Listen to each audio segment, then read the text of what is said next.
না। নমস্কার বন্ধুরা, আজ আমি আবার চলে এসেছি একটা নতুন ভিডিও নিয়ে। পিঙ্কির পান্থশালা এই পেজটাকে আপনারা ফলো করে দিন, লাইক করে ভিডিওটা শেয়ার করে দিন, যাতে আরও অন্য কেউ ভিডিওটা দেখতে পায় আর দেখে রেসিপিটা বাড়িতে ট্রাই করে। আজ আমি বানাবো এটা পোস্ত, টমেটো, আলু আর এখন ঘুগনি।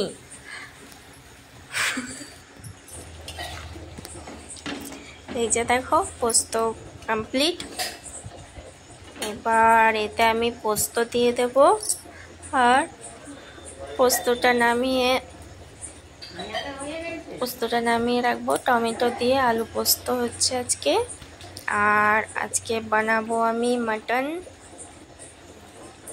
এই যে দেখো পোস্ত দিয়ে দিলাম, পোস্ত এবার নামিয়ে নেবো। এবার দেখো মাটন নিয়ে এসেছি আজকে। মাটনের জন্য এখানে মশলা রেডি করে রেখেছি, আদা, লঙ্কা, রসুন, জিরা সব পেস্ট। এখানে পেঁয়াজ, আলু, টমেটো কেটে রেখেছি। আমি এখানে 4টে বড় পেঁয়াজ কেটে রেখেছি। কড়াই বসিয়ে দিয়েছি, তেল দিয়ে দিলাম। এবার আমি এখানে আলু ভেজে নিলাম। আলুটা লাল লাল করে ভাজা হয়ে গেছে, উঠিয়ে নিলাম। এবার এর মধ্যে একটা তেজপাতা দিয়ে দিলাম।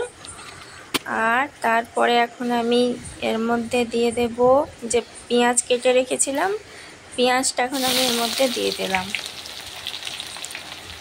পেঁয়াজটা ভালো করে এখন লাল লাল করে ভাজবো। এখন একটু নেড়ে নেড়ে পেঁয়াজটাকে ভাজবো। পেঁয়াজটা যতক্ষণ লাল না হবে ততক্ষণ আমি পেঁয়াজটা নাড়বো।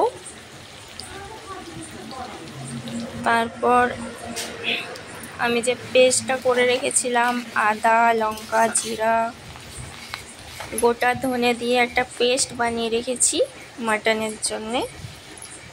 তো এবার দেখুন পেঁয়াজটা হালকা রেড রেড হচ্ছে।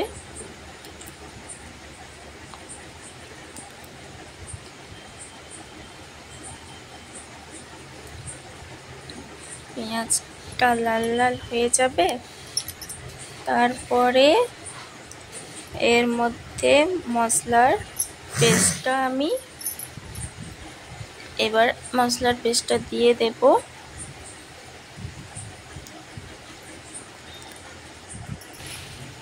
আর একটা টমেটো কুচি করে রেখেছিলাম, টমেটোটা দিয়ে দিলাম।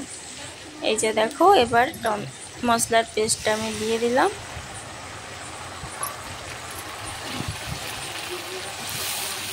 মশলাটা দিয়ে একটু নেড়ে নেব। তারপরে এর মধ্যে দিয়ে দেবো এখন আমি হলুদ গুঁড়ো।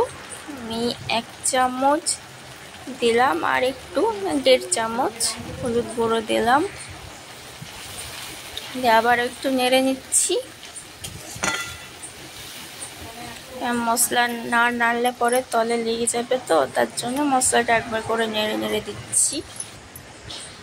এই যে দেখো মাটন ধুয়ে রেখেছিলাম ভালো করে, মাটনটা দিয়ে দিলাম। মাটনটা এবার ভালো করে নেড়ে নেব, মশলাগুলো যেন চারিদিকে লেগে যায় মাটনের মধ্যে।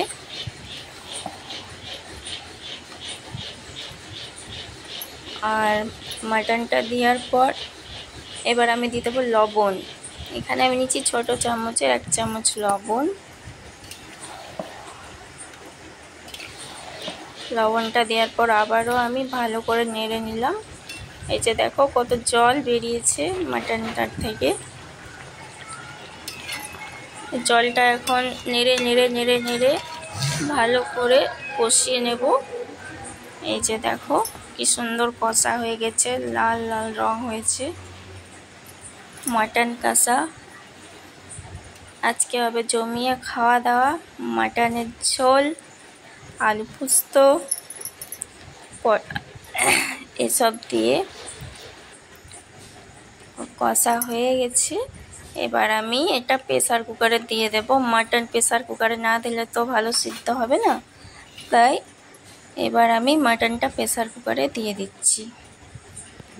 দিয়ে দেওয়ার পর আমি 3 থেকে 4টা সিটি দিয়ে দিয়েছি। আলুটা দিয়ে দিলাম, আর এখানে আমি 2টো এলাচ ফাটিয়ে রেখেছিলাম, ওটাও দিয়ে দিলাম। আর আমি মাটনে গরম জল নিয়েছি, গরম জল দিলে পরে মাটনটা ভালো সিদ্ধ হবে। এবার প্রেসারের ঢাকনা দিয়ে